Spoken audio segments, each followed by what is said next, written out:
A reação romana à rebelião, que acabou levando à destruição do templo, foi devastadora para a população na terra de Israel, e ela deixou de ser o centro da vida judaica. Os cetros se moveram de lá e a Judéia estava devastada, desabitada, o templo estava destruído, outras áreas tiveram que apanhar os cacos depois disso. Por exemplo, os judeus que ficaram na Babilônia depois do exílio fundaram uma comunidade judaica babilônica que durou 20 séculos. Os judeus conseguiram manter um sentido de comunidade. Em Sura, em Pumpadita, na Babilônia, em Alexandria, no Egito, em Roma, na Grécia, havia comunidades judaicas que se colocavam à parte da comunidade maior para que pudessem viver segundo suas leis e seguir suas próprias tradições. Em vez do templo, o cerne do judaísmo passou a ser a sinagoga. Durante séculos, os judeus visitaram o Templo de Jerusalém sempre que possível, em uma das festas de peregrinação: Páscoa, Pentecostes e Tabernáculo. Mas isso se tornou cada vez mais difícil com a extensão da diáspora judaica. Era necessário um local para a devoção comunitária. Com isso surgiram as sinagogas. A sinagoga era um conceito revolucionário numa época em que os templos pagãos eram tidos como a moradia física das divindades, em que a veneração se expressava através do sacrifício e em que os santuários só eram acessíveis à casta dos sacerdotes. Além da lei ditada a Moisés no Sinai, Deus teria dado a Moisés outras instruções orais. Elas foram transmitidas oralmente de uma geração à outra e continuamente expandidas, de modo que no século I depois de Cristo, essa tradição oral atingira enormes proporções. Um dos mais antigos escritos rabínicos que temos é a Mishnah. Provavelmente foi editada entre 200 e 250 depois de Cristo. Foi a primeira tentativa de explicar como utilizar a Bíblia, suas leis e regras na vida cotidiana no mundo romano. A compilação seguinte mais importante foi o Talmud. O Talmud ganhou a forma que hoje conhecemos por volta de 550 ou 600 depois de Cristo, cerca de 400 anos depois da Mishnah. É uma série de discussões, casos, precedentes de como interpretar e aplicar o entendimento da Mishnah sobre a lei bíblica a novas situações. O Talmud é uma obra enorme, com cerca de 3 milhões de palavras. É uma biblioteca completa, contendo um código vasto e detalhado que cobre toda a gama da vida civil e religiosa. Também contém assuntos mais leves, incluindo anedotas e lendas. Não parece ter implicações religiosas, mas sim implicações jurídicas. Isso não tem nada a ver com religião. Tem sim, pois significa que as relações entre as pessoas não serão baseadas no poder do mais forte sobre o mais fraco. Ao invés disso, serão baseadas num princípio do que é certo ou errado, conforme enunciado no resto da Bíblia. Tudo englobado, de modo geral, no não roubarás. Se não é seu, não pegue.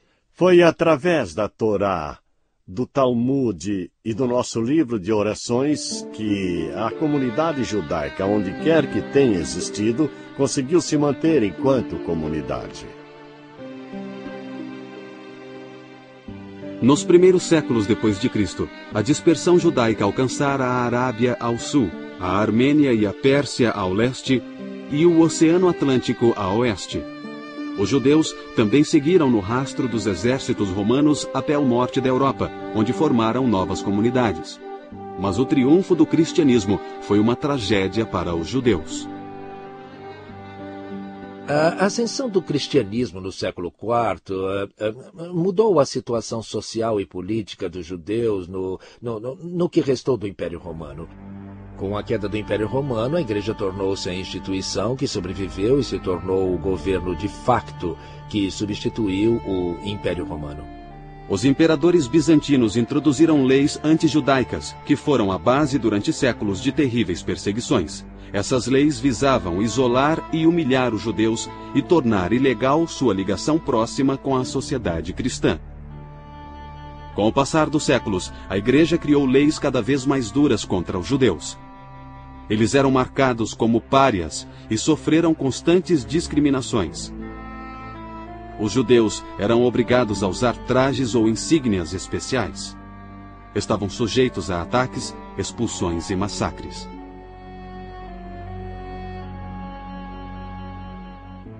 Sob tais circunstâncias, não espanta que os judeus confinados em seus próprios guetos tenham se tornado bastante introspectivos e imersos em sua própria cultura.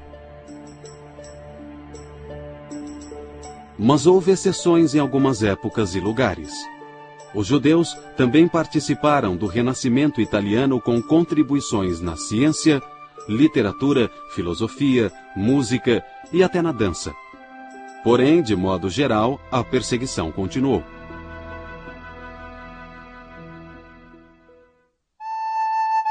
O judaísmo sempre teve um elemento básico de otimismo. Os judeus não acreditaram no pecado original e, depois do exílio, tiveram certeza de que Deus traria o seu povo de volta à sua terra a salvo de seus perseguidores. O profeta Jeremias previra esse resultado.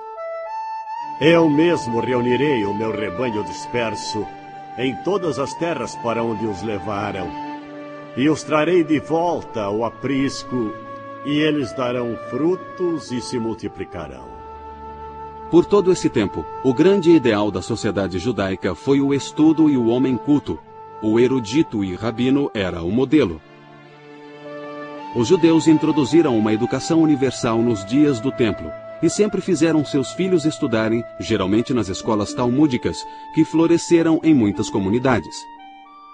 Os adultos também se debruçavam diariamente sobre o Talmud. Algumas vezes, esse estudo intensivo provocou uma reação negativa. Por exemplo, no século XVIII, um movimento pietista, o Hassidismo, rejeitou o fator intelectual da vida religiosa em favor de uma abordagem mais emocional.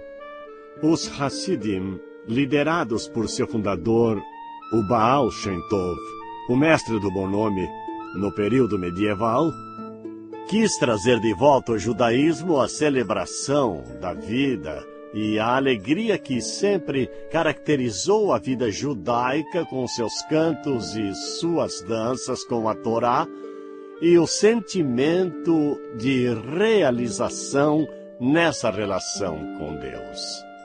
Depois das revoluções americana e francesa, os judeus deixaram de ser vistos como inferiores, sem ter direitos. Eles se tornaram cidadãos iguais. Muitos judeus passaram a questionar ensinamentos e práticas tradicionais. Surgiram novas formas de judaísmo. Uma das soluções mais influentes foi o judaísmo reformista. A reforma se deu no início do século XIX e, sob o impacto da interpretação bíblica moderna, determinou que eles não mais acreditassem que Deus dera a Torá completa e acabada no Sinai, mas que ela fora escrita por muitos homens ao longo dos séculos. Portanto, ela não foi dada por Deus, mas inspirada por ele. O judaísmo rabínico tradicional passou a ser chamado de ortodoxo para distingui-lo do judaísmo reformista. Embora os judeus sempre soubessem no que acreditavam, eles levaram milhares de anos para organizar sua teologia e credo de modo sistemático.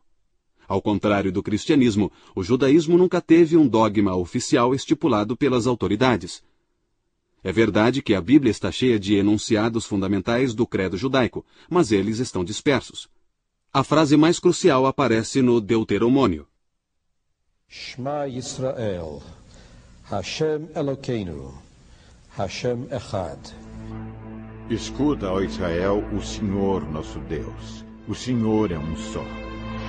Essa frase afirma o monoteísmo e também a submissão do povo a um só Deus.